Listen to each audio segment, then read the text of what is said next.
Halo para bunda, pernah nggak sih ngerasa khawatir, ASIku cukup nggak ya buat si kecil?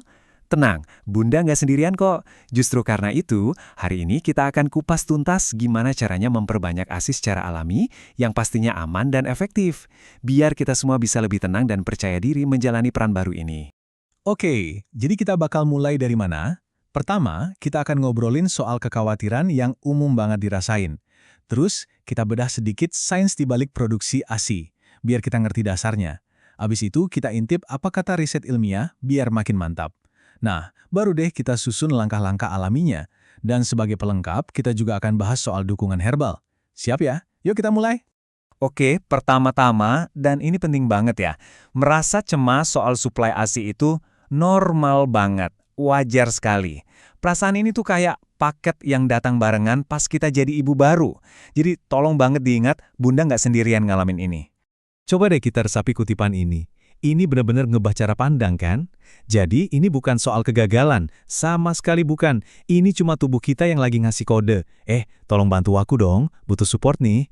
Tubuh kita cuma butuh dukungan yang pas, biar bisa kerja optimal. Lihat angka ini deh, 44%. Ini data resmi dari WHO loh. Artinya apa? Di seluruh dunia, bahkan nggak sampai setengahnya bayi yang dapat ASI eksklusif selama 6 bulan pertama. Ini nunjukin kalau tantangan menyusui itu bukan masalah pribadi, tapi isu global. Jadi kalau bunda ngerasa ini berat, ya wajar, karena memang banyak banget yang merasakan hal yang sama. Nah, penyebabnya tuh, ya hal-hal yang emang kita alami sehari-hari sebagai ibu baru. Ada perubahan hormon yang luar biasa setelah melahirkan. Terus stres dan capek, wah jangan ditanya lagi.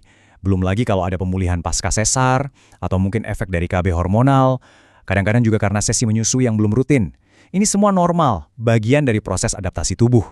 Nah, dengan kenal penyebabnya, kita jadi tahu cara ngatasinnya. Oke, sekarang kita masuk ke bagian yang seru nih, bagian kenapanya. Kalau kita paham sains sederhana di balik produksi ASI, wah, rasanya tuh kayak kita dikasih remote controlnya. Kita jadi tahu tombol mana yang harus ditekan biar semua lancar.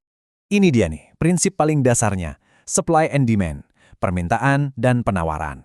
Gampangnya gini, makin sering payudara dikosongkan, mau itu lewat menyusui langsung atau dipompa, makin kencang sinyal yang dikirim ke otak buat, woi, produksi lagi, stoknya habis. Jadi, frekuensi menyusui itu benar-benar jadi senjata utama kita.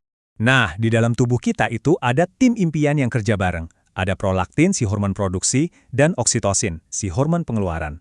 Prolaktin ini kerjanya dipicu sama isapan bayi. Tapi si oksitosin ini yang sering disebut hormon cinta, dia ini agak sensitif. Dia gampang banget terhambat kalau kita stres. Inilah bukti ilmiahnya kenapa mood dan perasaan kita itu sama pentingnya dengan stimulasi fisik. Oke, teori udah. Sekarang kita lihat buktinya yuk. Biar nggak cuma katanya-katanya, kita lihat langsung apa kata beberapa penelitian dan jurnal ilmiah yang ada di Indonesia. Temuannya ini keren banget dan benar-benar mendukung semua yang akan kita bahas. Tabel ini ngerangkum poin-poin penting dari riset lokal.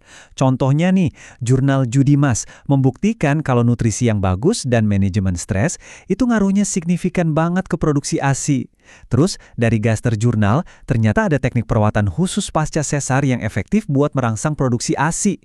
Jadi, semua saran yang bakal kita kasih nanti itu bukan mitos ya, tapi benar-benar ada dasar ilmiahnya. Nah, karena kita udah punya bekal teori dan bukti ilmiah yang kuat, sekarang saatnya kita bikin rencana aksi.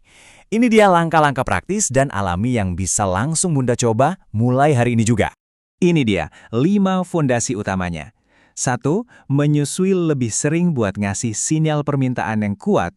2. Tetap terhidrasi. Ingat, ASI itu kan mayoritas air. 3. Makan yang bergizi seimbang. Ini buat kualitas ASI-nya. 4. Istirahat yang cukup buat nyimbangin hormon. Dan 5. Kelola stres, biar si hormon oksitosin tadi bisa kerja dengan baik. Kelimanya ini satu paket, nggak bisa dipisah-pisah. Dan ini, tolong diingat baik-baik ya. Kebiasaan kecil yang konsisten setiap hari, itu dampaknya jauh lebih besar daripada kita sibuk nyari satu makanan super atau ramuan ajaib. Kuncinya itu di konsistensi, bukan di keajaiban sesaat. Oke, 5 fondasi utama tadi itu wajib. Tapi, banyak juga yang ngerasa butuh dorongan ekstra dari alam. Nah, sekarang kita coba lihat deh gimana beberapa bahan herbal tradisional bisa jadi pelengkap yang oke buat usaha kita. Jadi, mungkin sekarang bunda mikir, oke, 5 fondasi tadi udah aku coba jalanin, ada nggak ya dukungan tambahan yang alami dan aman buat ngebantu dari dalam? Jawabannya tentu ada, dan itu datangnya dari kekayaan alam kita sendiri. Contohnya, produk seperti Milky More dari Naturafit. Coba kita lihat kandungannya. Ini nyambung banget sama yang kita bahas. Ada ikan gabus yang bagus banget buat nutrisi dan kualitas ASI. Terus ada daun kelor yang udah terkenal bisa bantu merangsang hormon laktasi. Dan pastinya daun katuk. Ini sih legendanya para ibu menyusui buat melancarkan aliran ASI. Jadi, mengonsumsi suplemen kayak gini bisa jadi cara yang praktis dan aman buat ngasih boost tambahan. Ingat ya, ini bukan pengganti 5 fondasi tadi, tapi sebagai mitra atau sahabat alami yang bantu tubuh kita kerja lebih optimal. Semua ini demi mendukung Bunda dan si kecil, tentunya. Nah, setelah kita ngobrol panjang lebar, sekarang pertanyaannya buat Bunda. Apa satu langkah kecil tapi konsisten yang mau Bunda ambil mulai hari ini? Nggak usah muluk-muluk.